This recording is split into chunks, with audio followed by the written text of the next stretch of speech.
We're good, bud. We're good. All right. Okay. All right. 10th episode. The big 1-0. It feels like a biggie. We're going to Scotland in 3 days. Yes, sir. Monday. Yes, sir. That's why I got the sweater on. This real wool Scottish sweater. We have the full suit. My grandma made the kilt, the shirt. She bought the socks that are made in Scotland. The sock tails, everything. We're going fully in, man. We're going all in. The only way they'll notice that we're not Scottish is our accent. Yeah, he's been working on his Scottish accent. You want to let everybody hear it? It's horrible. It's pretty bad.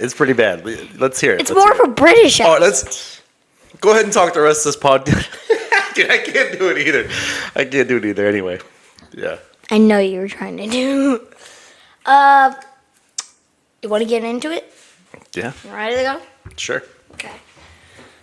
1. Who would have a better life? Someone who almost never asks any questions and has a few good friends, or someone who asks a lot of questions and has almost no friends? Well, has a lot of not so close friends. So your question here is, what I'm hearing the question as is it more valuable? Is curiosity more valuable, or a couple of really good true friendships more valuable? Man, who's going to have a better life? So person 1 is not asking a lot of questions, so they're going to live a little bit of a life of ignorance. Mm-hmm. I'm picturing question 1 as kind of a naive, happy person that doesn't ask a lot of, don't go into deep things of life, but has a couple of really good, close friends in a community. Yeah. They're going to live a pretty good life.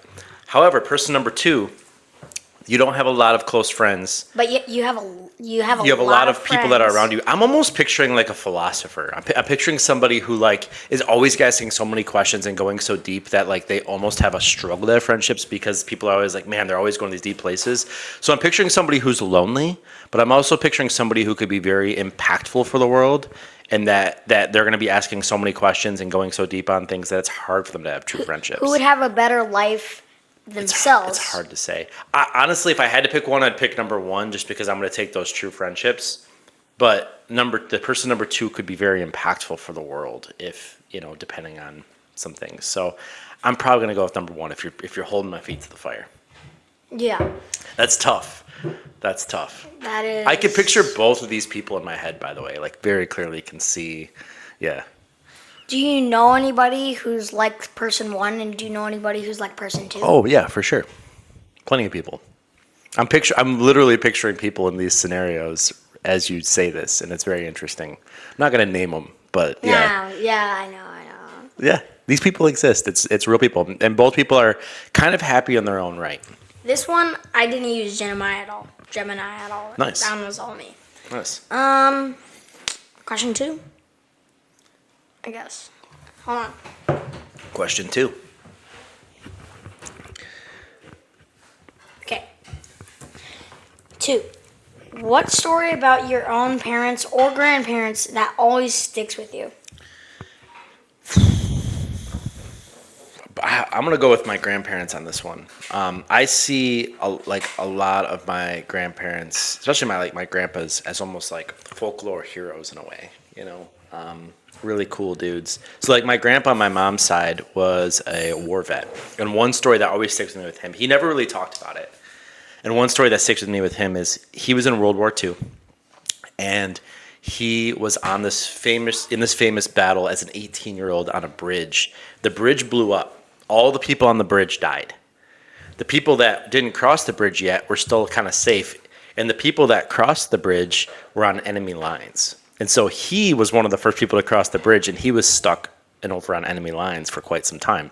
I don't know a lot more details than that, but basically, like I think about what a man, 18 years old to go do that. Like these were men, that were doing this, and so like that I was really proud of. And then my grandfather, I always hear stories on my dad's side. He was a superintendent of a school, and I always hear. And actually, we went to some things. We went to this like Hall of Fame thing.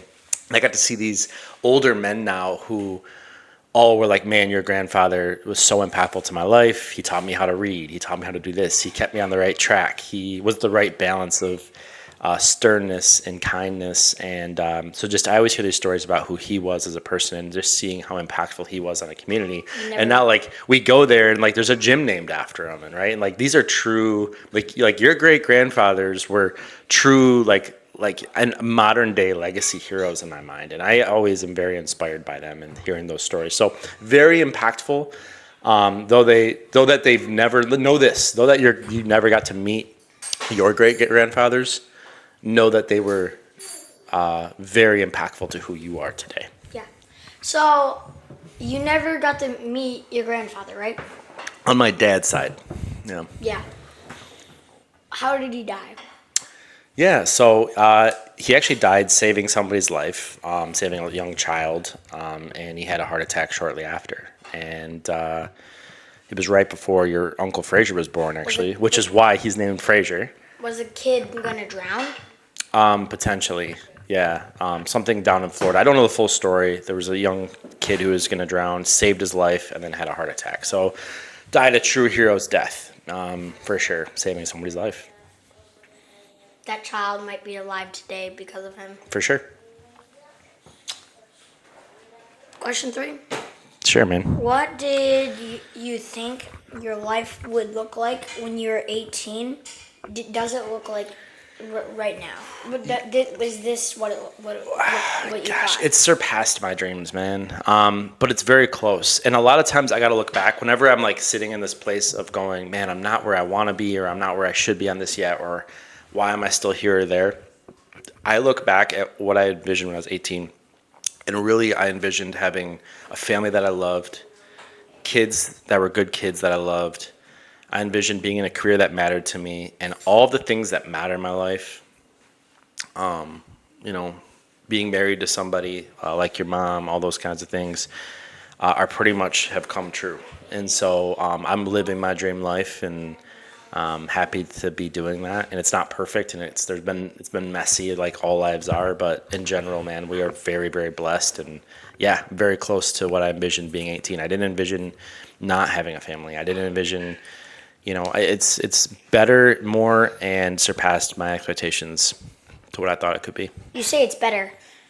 What do you mean by better? Is it better because it's more joyful, or is it better that it's you think you've climbed higher and think you've done more and be more successful?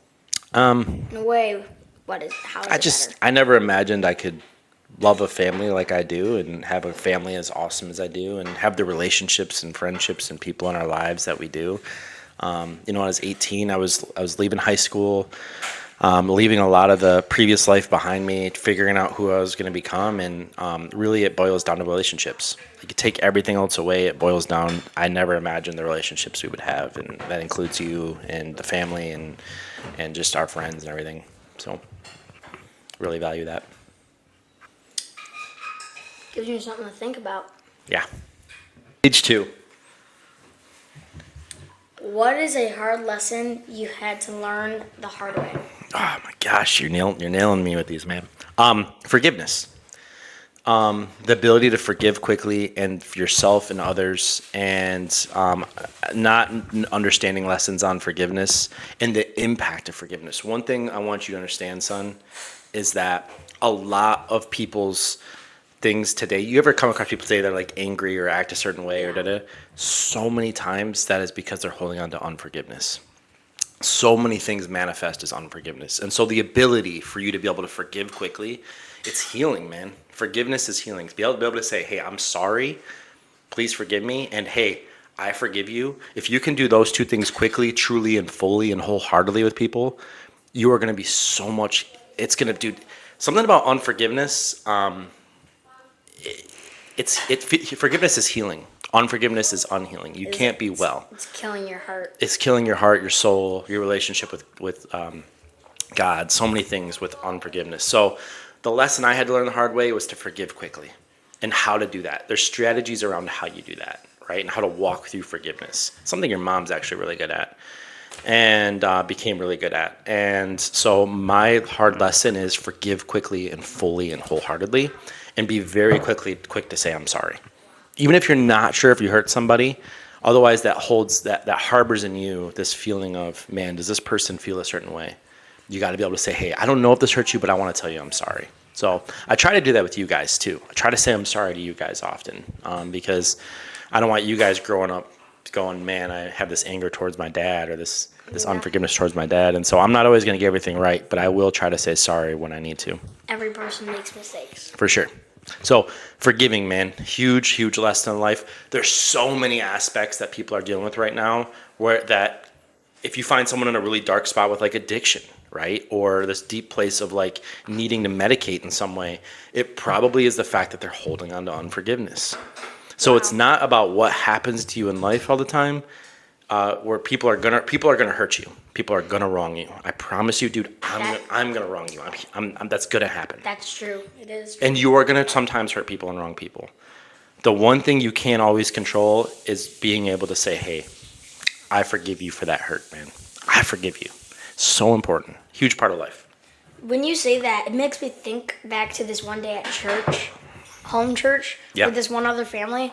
It was before the other family came in and wanted to do with us. I don't know which day. It makes me think about that day, because that was our whole sermon was about that. Yeah, the forgiveness. There's so much parts of the Bible that talk about forgiveness, and it's a very, very stern, very, very straightforward piece of it. Of the ability to forgive is a huge part of being a Christian. Yeah. Step 1, forgiving. Say sorry and say, "Do you forgive me?" Yeah. Yep. That's Don't just- learn that lesson the hard way, bro. That's just step 1. Learn it at 9, not at 29. All right, next question. Learn at 9, sure. What are you most proud of that no one knows about? What are you most proud of that no one almost knows about? Okay. I'm really proud of. I almost paid for mine and your mom's, a lot of mine and your mom's college without going into debt, at the same time of paying for our wedding. And so I'm really proud of the sacrifices and the things that me and your mom had to do in our early 20s, late teens, to be able to come out of college without debt, and the freedom that gave us and the ability that gave us. So I'm really proud of how much work and how hard that was, and how much we were able and willing to sacrifice to not go into debt. And I wanted to be able to do that. And so, yeah, a lot of people don't know that, but I paid for a really, really large portion of myself and your mom's college. And then right after we graduated, our wedding, which we kept it really simple because we didn't have any money. We were broke college kids. And then really for the next couple of years, we were still broke college kids. But we were able to make a lot of things work, get our first home, do a lot of things with you guys, and have the blessings we have today, not because we stumbled upon it, but because me and your mom sacrificed really, really hard in our early 20s. And so I really recommend, before your kids ever arrive, before you have kids in the scene, when you don't want to sacrifice so much, sacrifice in your late teens and early 20s on a lot of things financially, and you're going to be blessed later on in life because of that. So not going into debt was a huge thing coming out of college. Yeah. Yeah, we just stopped replacing light bulbs. We ate a lot of PBJs. Dude, we were broke college kids for a very long time, and I'm super proud of our ability to work through those years. I believe it was really hard on you. It was hard, but it was good. It was good. I'm sorry you had to go through that, but I'm also grateful that you learned a lesson. Yeah, I'm not sorry we had to go through it. It was good. It was really good.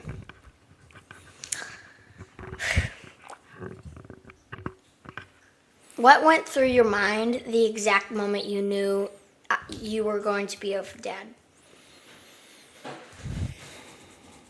I knew you were coming. The moment I knew you were Yeah. coming, I knew that there were things I had to get right. I knew there were things that, whatever it was that I needed to fix in myself, I needed to get right, because you were going to become a large part of who you were going to be is who I am. And so I just knew I was very motivated to get some things right that I knew I needed to do. I needed to kind of going back to that forgiveness thing. I needed to forgive some things with people. I needed to ask for forgiveness, and I needed to stop playing around on being a man versus being a boy. Yeah. That years in between in college through in college and late adult, I mean early adult, is like you have the mind of a kid and the body of an old a grown man. Yeah. So it can be dangerous sometimes, but also good at the same Yeah. time sometimes. It's a super important season, man. It's so important, that season of making mistakes while you're becoming a man, and like going through certain things. You have to go through certain things to do to that, right? There's going to be some things when you're 18, 19, 20, 21 that I'm going to want to come in and try to help you with that I'm not. Because I need you to be able to go through some things and learn some things on your own, and have maybe even some pain in there and some things that you learn hard lessons on. But those lessons are only learned through you doing, not through me telling you, right? Yeah. So there's this season where I say, okay, we're releasing it to you, right? So Question 5: learn the hard way. yeah. What is your Sometimes you have to.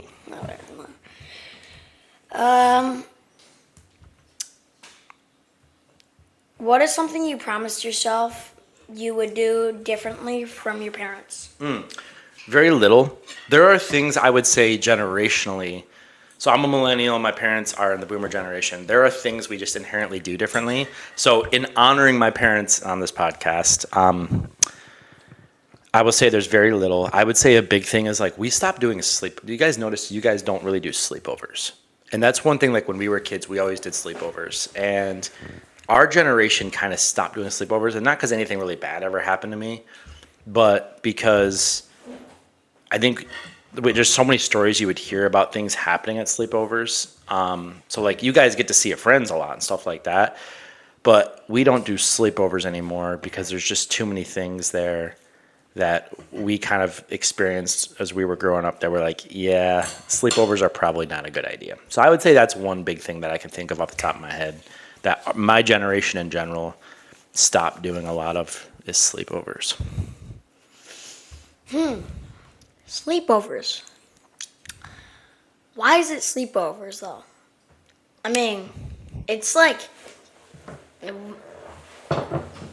the difference between a play date and a sleepover. Sleepover overnight. It says it in its name. But why sleepovers and not play dates and stuff like that? You're not ready for that conversation yet. Okay. You're not ready for that conversation yet. You're saying we'll talk about that on the podcast in about 3 years. If we keep going for 3 years, yeah. Yeah. Sure. What do you hope I never forget for when I grow up that you have told me? If there's something that I could think off the top of my head that I hope you don't forget.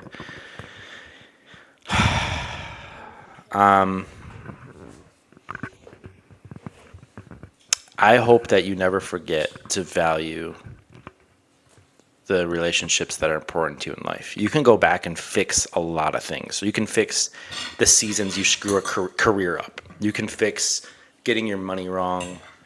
You can fix a lot of things. For example, if I screwed up my career for the last 5-6 years, I could find ways to redeem that, get that back. You guys are 9 and 7. If I screwed up those first 9 and 7 years and didn't value you guys' relationship as kids, I'm never getting that time back in that relationship. So value those relationships, value the time you have in those relationships, and understand that it is a very finite thing you cannot get back. Okay? So be willing to sacrifice other things before you sacrifice the relationships that are really important to you in life. Wow. That you told me, you haven't really told me that, you more showed me that. It's a thing you showed me and I've learned, and I didn't look at it that way. And now that my mind's processed that, now I'm thinking, oh, okay. What sticks more, when I tell you to do something or when I show you that I value something?